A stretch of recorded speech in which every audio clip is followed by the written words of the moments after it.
My name is Jerome Ferry. My cameraman is Alan Eggers. We're doing a video interview with Bert Katz, who was born and raised in the Marion, Cedar Rapids area, and who spent 3 years in the Army participating in the D-Day invasion on Utah Beach, Normandy, France. Bert, tell us what year you joined up or you were invited to join the service? I was invited to join, I think, in December of 42. Pearl Harbor was 41. 41, I was December 42. Mm-hmm. Did you have any buddies in the Cedar Rapids area that you went in with? Let's see, there was a young guy by the name of Corey. His family operated the laundry right in Cedar Rapids. Mm-hmm. I've forgotten the New Process Laundry. Mm-hmm. And his name was Corey. And then there was a young fella by the name of Nassif. And Nassif and I and Roy were together. And we went from here to Cheyenne, Wyoming, after we'd been inducted. And what did they do is put Corey into the laundry company because they figured he'd do the laundry business. And they put Nick Nassif into the shoe repair, run the shoe repair outfit. And I never saw either one of them until after the war. And I go over to Anamosa once in a while. I see Nick. He lives over there and he's got a family. And what branch of service did you go into? We went into the Quartermaster Corps. Mm-hmm. And after I'd gone to OCS, they sent me to Fort Benning for more training. Georgia? Yeah. And I had a colonel down there was West Point. Boy, he was tough. Was at this time period in the early 40s, was the Jewish community, were they aware of the genocide that was taking place in Europe? We knew of something going on there, but how extensive it was, we didn't know. If it was known, the media never told us. Today, they're right on the battlefield with a guy they sheamed with his guts hanging out and so forth. Mm-hmm. When you finished officers training school, then did you get assigned to a unit? Or? They assigned me back to Cheyenne, Wyoming, and we picked up a company called 613 QM Depot Company. And we had a major who was the commander of the company, and he had an executive officer who was the captain, and then we had 4 lieutenants, first, second lieutenants, and each 2 of us to a company, to a platoon. And how many men in a platoon? Well, we was anywhere from 48 to down to 40, depending on what it is. A depot company is a little more technical than the regular companies because our guys had to know how to read and write. And you wouldn't believe the people didn't know how to read and write got in the Army. And so we were a little more particular. In fact, every once in a while we would have I'd go to the trucking companies and I'd get friendly with the officers and I'd say, you got a guy over there that needs a break? And we'd trade him one of my guys that couldn't read so good and for a truck driver who could read. Yeah. Your platoon was very unique, wasn't it? It consisted of... We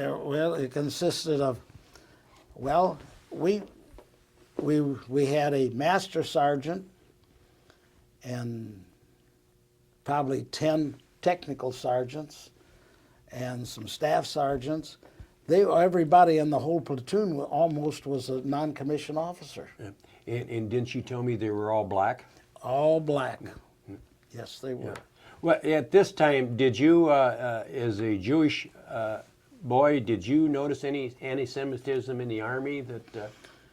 I don't think I was, not to my face, I don't think I was ever brought up anti-Semitism. Okay, and how about discrimination against the black? Was there discrimination? Well, they were kind of looked down on. And I used to kid my colonel.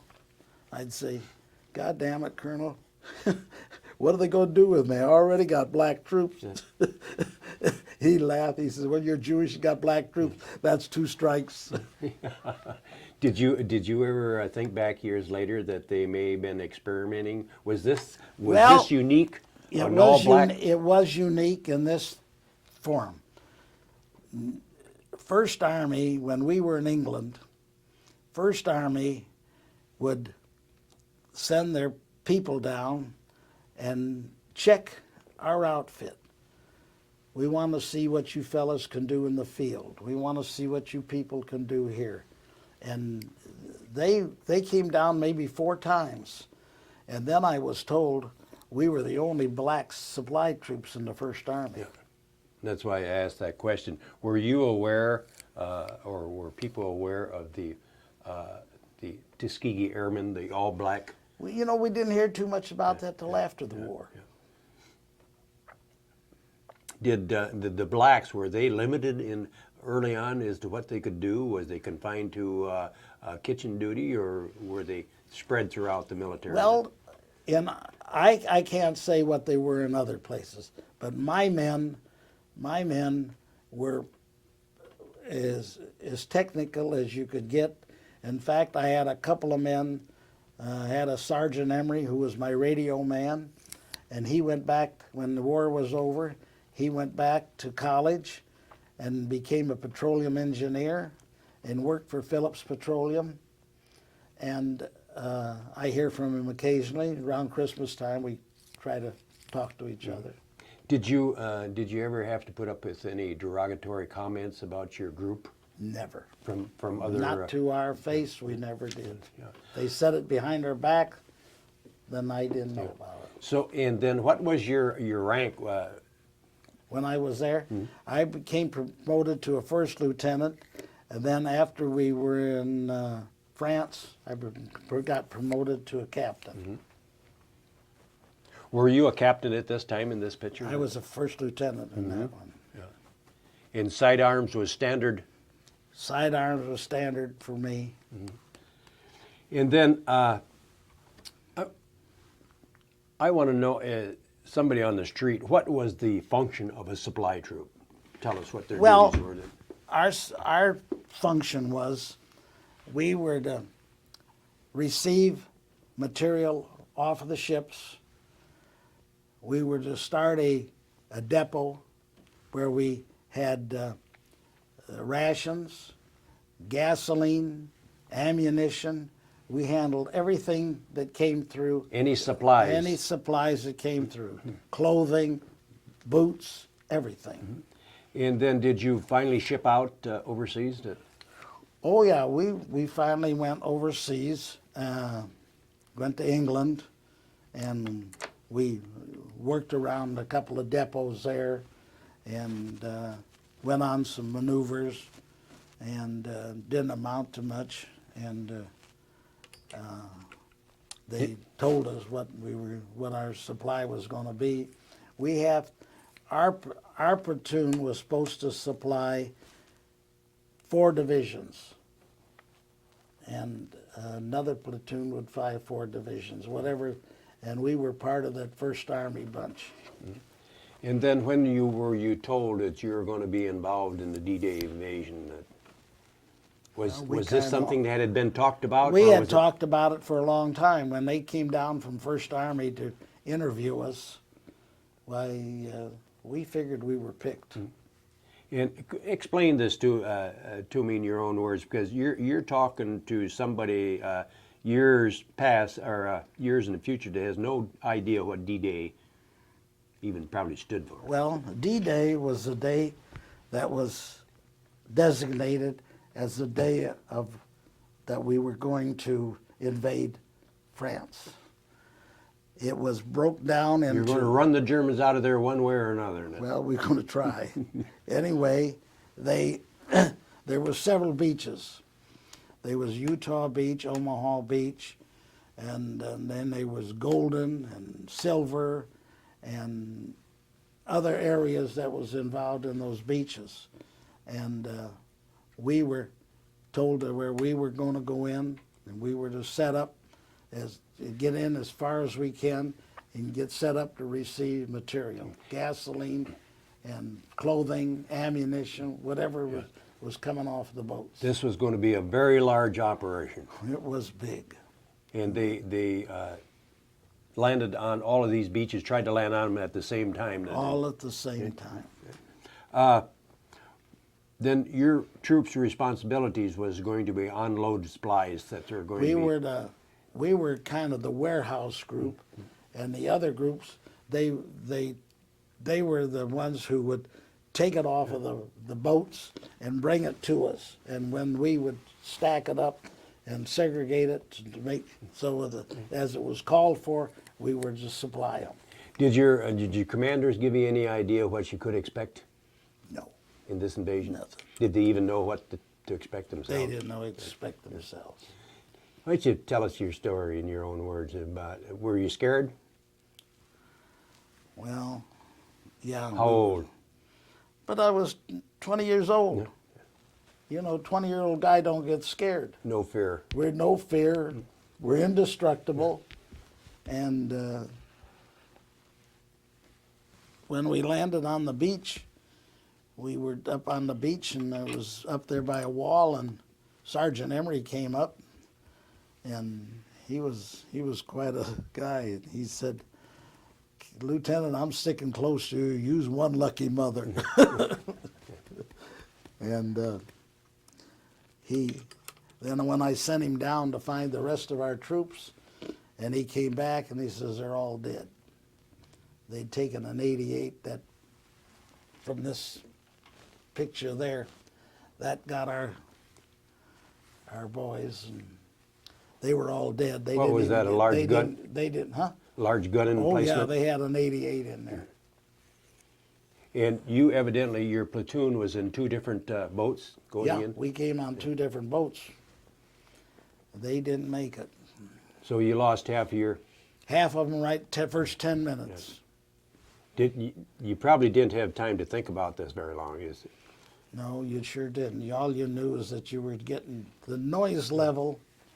People don't understand unless they've been in battle what the noise level is. the boats out there in this ocean are sending gunfire over, and when those big guns would go off, you would hear the shell coming. It was like whoof, woof, and it was like a car going through the air and then exploding. But the noise level there is just people just don't understand. Was the landing craft, was they able to get you in? Our landing craft, the guy got us in pretty good. We hardly got our feet wet. We got in pretty They close. just dropped the gate and you... He dropped the gate. We got through evidently they had blown a hole through they had these big railroad piers to rip the bottom out of the boat, and we were able to get through between some of those, and he got us in as close as he could and dropped the ramp, and we got out. He got out, and he backed out. Yeah. You're all loaded down with full... We were carrying everything we could handle. Yeah. Was your platoon by now, was you a close-knit group? Oh, yes, yeah. What was your feelings when you knew half of them no longer existed? Did it Well, affect your performance, or didn't you have time to worry about it? You know something? I don't think it did, because I think we were told you're going to lose people, and you got to keep performing what your ultimate thing is going to be, and that's what you got to do. Were you being fired upon? Oh, you bet. We were being fired apart, but we had a wall between us and the water, and we were up there against the wall, so everything was going over us, and the beach was littered with soldiers. 20,000 of them had been killed that day, and we couldn't bring any heavy equipment in because they couldn't run over our soldiers, dead ones. And finally, the grave registration people got in there and started cleaning up the beach, and then we could get stuff in. It's not a nice thing, or it's a sad thing to say that in our current military action we got involved in, we lost 1,100 people so far. You lost 20,000 in one day. Was the portion of your platoon that was lost, was it ever recovered? Well, as we moved on, we got some replacements, and the replacements we got were not as good as our regular outfit. And as time went on, we traded those guys off for something better. We traded trucking companies and labor companies. And Why was there such a large amount of casualties? Was there that many German gun emplacements that?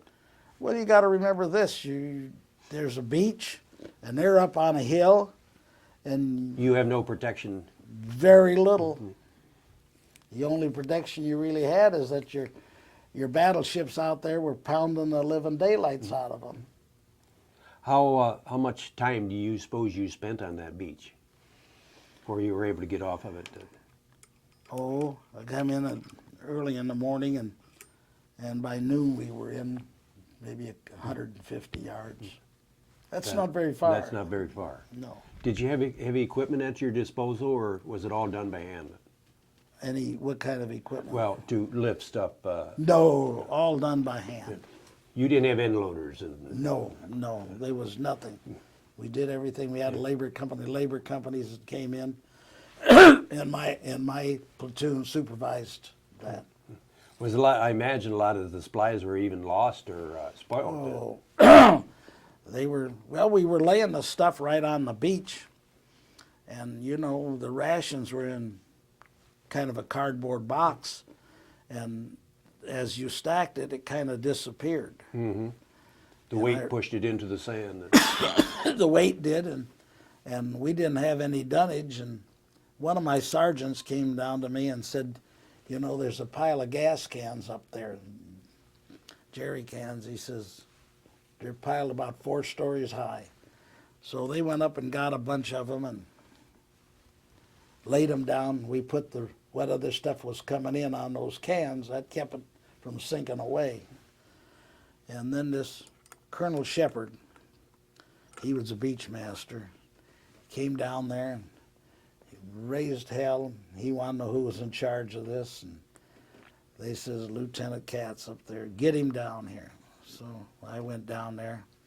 He says, we're short of gas cans. He says, you got to pile them up there 4 stories high. Well, he says, we're short of them, and don't use them for dunnage again. And went on to chew my butt out and jumped in his Jeep, and he started up there, and they got about 50 yards up, and here he come back again. I figured he must have forgot something. He says, you must think I'm a first-class son of a bitch, don't you? I says, Colonel, the Army can tell me what I can say, but they can't stop me from thinking. No way he went. When you speak of dunnage, you meant something to put down onto the ground. Yeah, we didn't have two pallets or skids or that was skids or anything like that. And then, did you followed the invasion right into France along with We followed as they moved up. We moved up. We were what is known as division rear, and when division was here, well, we were right behind them. And you were telling me that you got caught up in the Battle of the Bulge. Yeah. Tell us what the Bulge was. Well, you can use that well, picture. This was our line.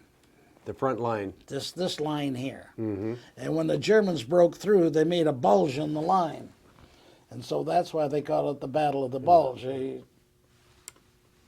That was it. And that's why it was such a horrific, because you had to beat them back and get them out of there. We had to beat them back, and they had probably the best soldiers in that battle that German had. They were well trained, well disciplined, and It was their last hurrah. Yeah. What time was it? What time of the year was this? It was Winter?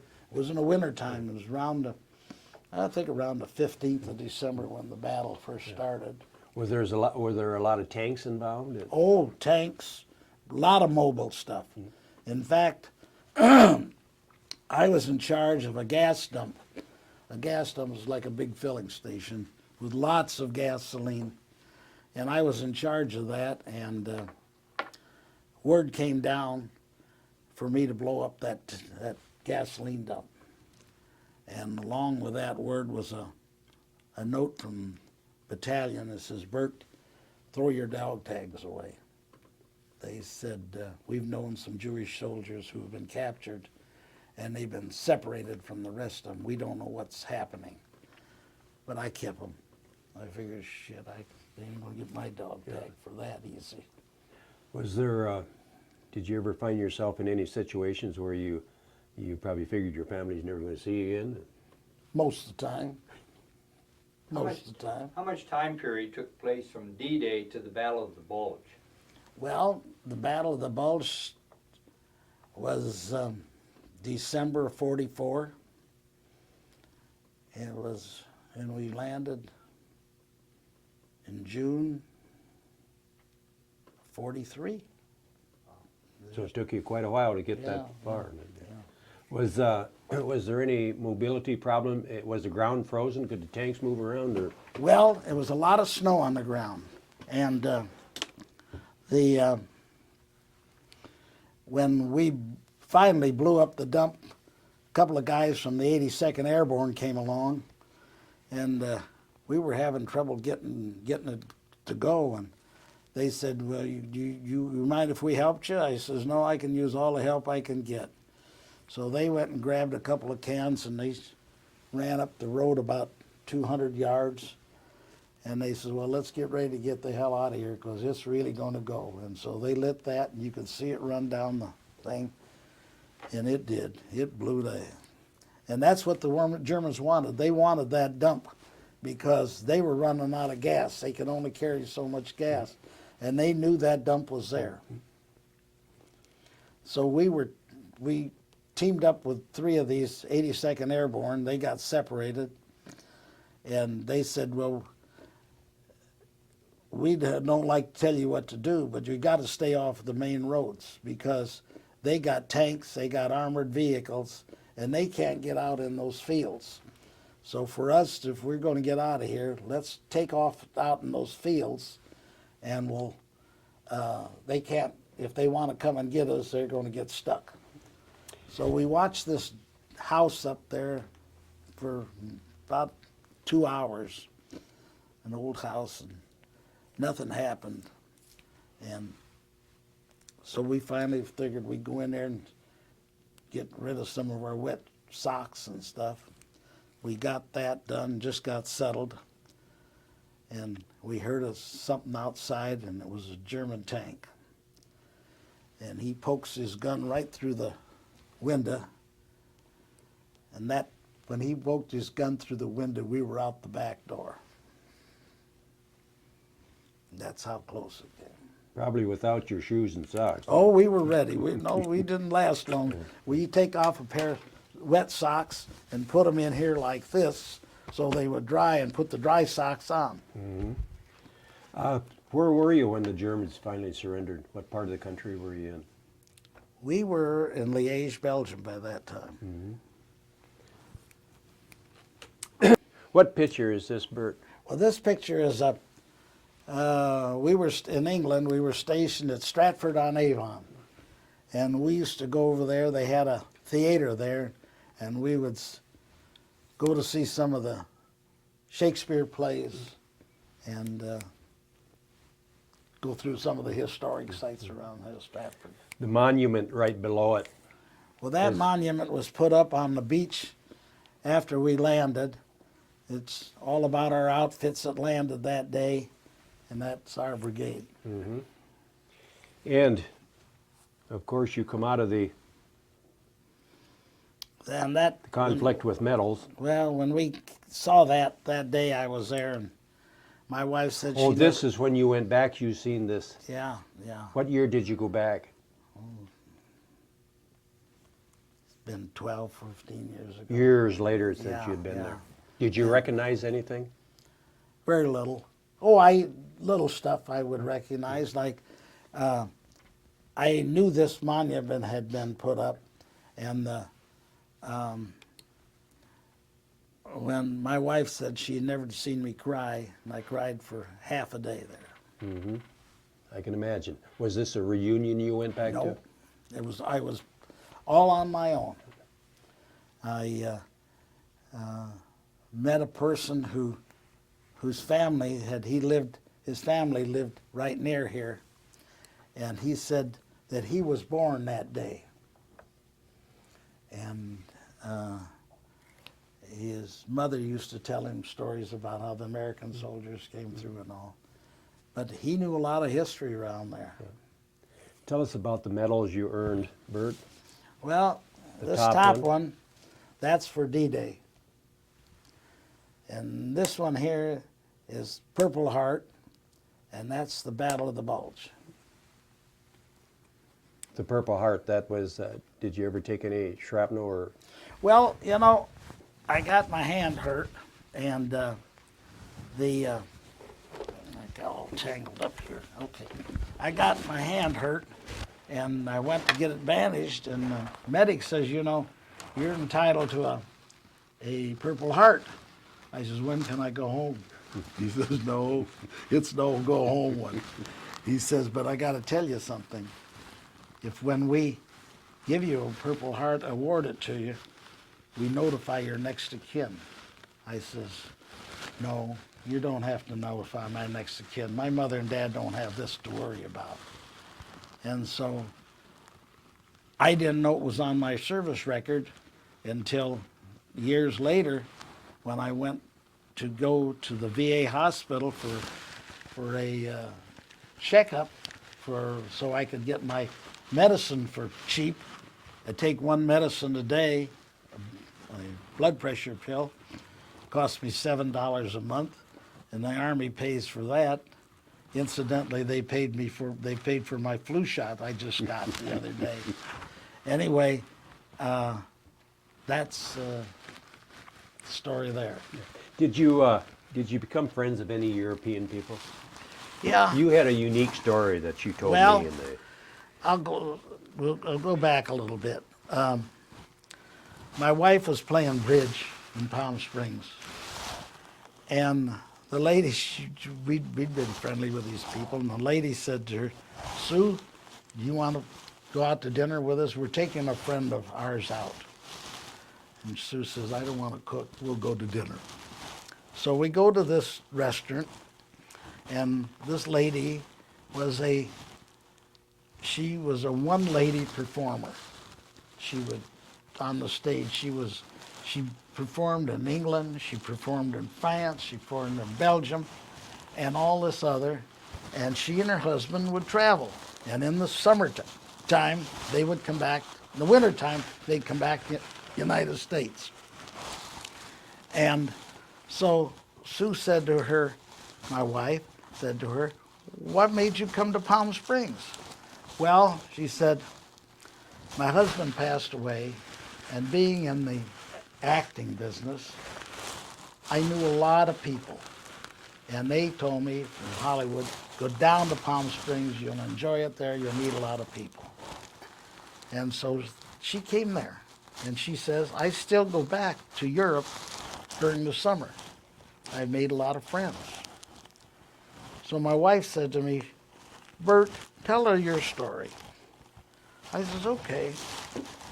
Well, we were First Army, and we got into a town called Saint-Symphorien in Belgium.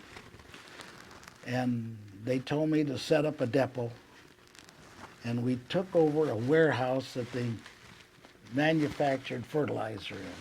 Big warehouse, sunken railroad tracks, and the whole works. It was a nice warehouse compared to what we were up to. Anyway, the man who owned the building would stop down and asked me if there was anything that he could do with the doors. It was all electrical doors. And he said, so one day he stopped and he said, he was a baron, Pierre, and he said, would you like to come to our home for dinner? I said, well, I'd happy to. Well, I didn't know. I thought the nice thing to do is take a bottle of wine, but he probably had more wine hid away than I could bring him. So I asked somebody, and they said, well, you got your own kitchen. Bring him a couple loaves of white bread, because they didn't have any flour, white flour. All they had was just rye flour. So that night I went and I took 2 loaves of white bread, which was like eating cake. And we had a very nice dinner. And the chateau had a moat around it. And Pierre lived there with his wife, who was a baroness, her mother, his sister, and a little boy, Felix. And we became very friendly. And I'd go there maybe a couple times a week. Of course, we never stayed any place very long. So one day, my cook, he said to me, Lieutenant, you going over to the Deprecius tonight? I says, yeah. He says, I just took out 2 loaves of good hot bread. Take it to him when it's hot. So Emery and I got in the Jeep, and we drove over to the chateau, and we drove around and back. There was kind of a stoop out and back, like a back porch. And when we got there, the Baroness's mother came out, and she said to me in broken English that I could get by with, she said, are you Jewish? I said, yes, we are too. You know, sometimes you have a feeling that, all right. So anyway, I went there that night for dinner, and a couple nights later, I was going to go for dinner, and my sergeant used to drive me. Emery used to drive me. And as we drive in, I noticed a car there that I hadn't seen. And I said to Emery, whose car is that? He says, I've never seen it before. Well, I said, wonder what's going on. Well, he says, I'll take the machine gun, go at the back door, you tap on the front. So I knocked on the door, and Pierre came to the door, the Baron, and he tells us their little boy is very sick, Felix. Tells me to come in. So the doctor's explaining to me the little boy has pneumonia. And I says, well, haven't you got any sulfa drugs? Hell, he didn't know what I was talking about. So I says, you wait here. Emery came back around. We went up the depot. We had them, thousands of them. And they looked like Alka-Seltzers in those days. And we go back to the house, and the doctor said to me, how do you give it to him? I says, we'll break it in half, and we'll give him half now, but he's got to drink a lot of water. I remember emphasizing, you got to drink water. And they gave him half during the night again with some more water. Well, the doctor stopped the next morning, and the boy was doing so much better. He says, if it wasn't for that American officer, your child would not have made it through the night. Now I'm next to God. Well, as time goes on, the war is over with. I go back home. Now my sister Celia and her husband are going to go to Europe. They were very wealthy and world travelers. I says, when you get to Belgium, I'm going to write these people. You call them. So my sister and her husband, they get to Liège. They called these people, and they said, we knew you were coming, and we're going to send our limousine to pick you up. So they sent the Rolls-Royce limousine up, picked them up, brought them to the chateau. And now this chateau is really big. And my brother-in-law, who was a ship, he was came to the United States when he was about 13 years old from Poland. And he heard the mother and the daughter speaking Polish. I got to back up a little bit. The Baroness was a the Baroness was a ballerina from Poland, and she was dancing in Liège, Belgium. And this Baron became infatuated with her. Well, nice girls never traveled without a chaperone, and her mother was traveling with her. Now the war broke out, and the mother and the ballerina said to this friend, the Baron, "What am I going to do? I can't get back." He says, "Don't worry." So he brought them home, took them out to one of his farms, and hid them. They did not see daylight for 6 months. And when there was a changing of the German guard, everybody in the village was a stranger. So he took them out of hiding, brought them home, he married her, and brought her to the chateau. In the meantime, they had this little boy, Felix. Now,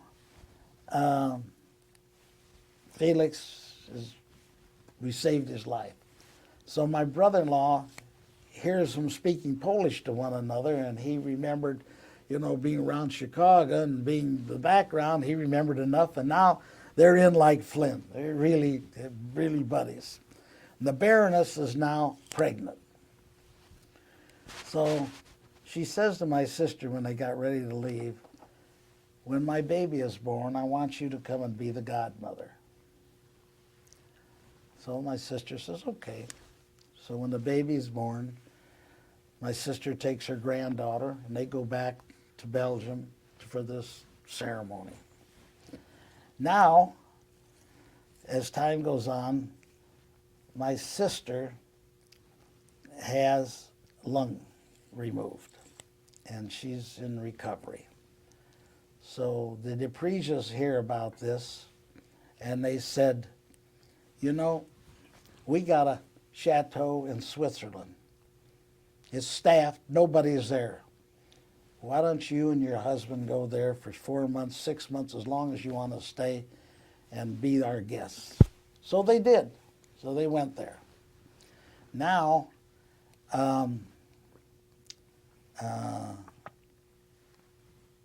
they went there. Well, in the meantime, this young lady, who's my sister's godmother, is a ballerina too.